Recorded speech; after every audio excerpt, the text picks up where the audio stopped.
You know that feeling? It's the end of the day, you've been busy, you've been running around, but you have no idea what you actually accomplished? Well, today we're diving into that exact problem, based on some amazing insights from execution coach Marina Silva Ops. And it all boils down to one powerful idea. This right here, this is the heart of it all. It's why so many of us feel like we're just spinning our wheels on a hamster wheel, you know? When you don't have that North Star, that clear direction, every single email, every meeting request, every little thing feels like a top priority. And that leads to a huge, huge problem. And that problem has a name, the urgency trap. It's that feeling of being in constant reaction mode. You're so busy putting out fires all day that you never, ever get a chance to think about where you're actually trying to go. It's the real reason you hit Wednesday and you already feel like you need a weekend. And look, you can probably see how this becomes a vicious cycle, right? Because you don't have a clear vision, you just say yes to stuff that doesn't really matter to your long-term goals, and that just destroys your boundaries, which leads to, you guessed it, complete exhaustion. And when you're that tired, all you can do is react, you can't be proactive. Sound at all familiar? So what's the way out? What's the antidote here? A lot of us think, I just need to get that next promotion, that next title. But, and this is so important, the source material makes a really crucial distinction. The real answer isn't about chasing a specific goal. It's about building a life you actually want to live.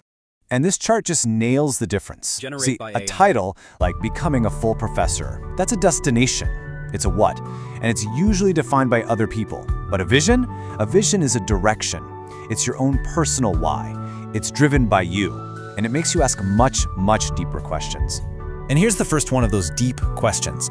Just for a second, forget about the job title. What do you want your day-to-day to feel like?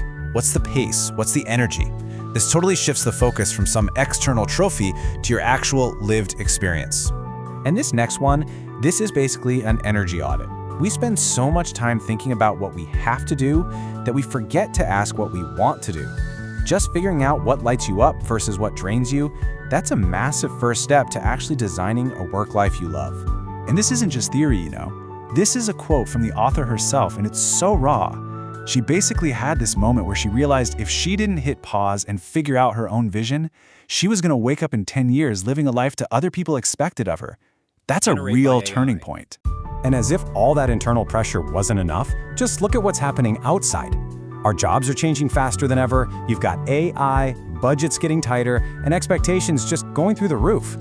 Honestly, having your own internal compass, your vision, it isn't a luxury anymore. It's a survival tool for navigating all this chaos. Okay, so we've laid out the problem, and we've talked about why a vision is the answer. So let's get to the good stuff.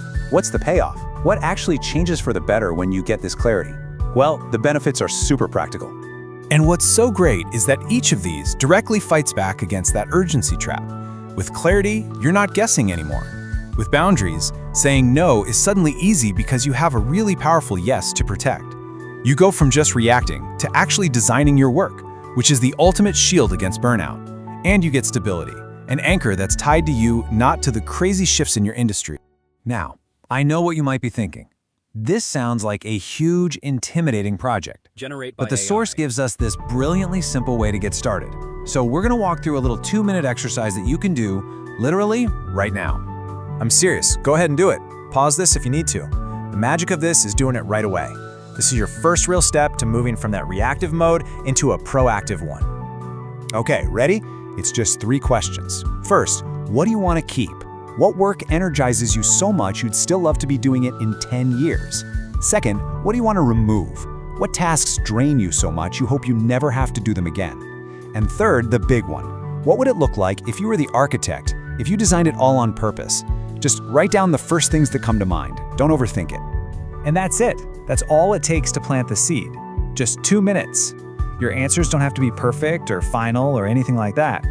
But just the simple act of asking these questions starts to shift your brain from default mode into design mode. And so we'll end with that question right there. This is really the whole challenge, isn't it? Because for so many of us, our careers are things that just kind of happen to us.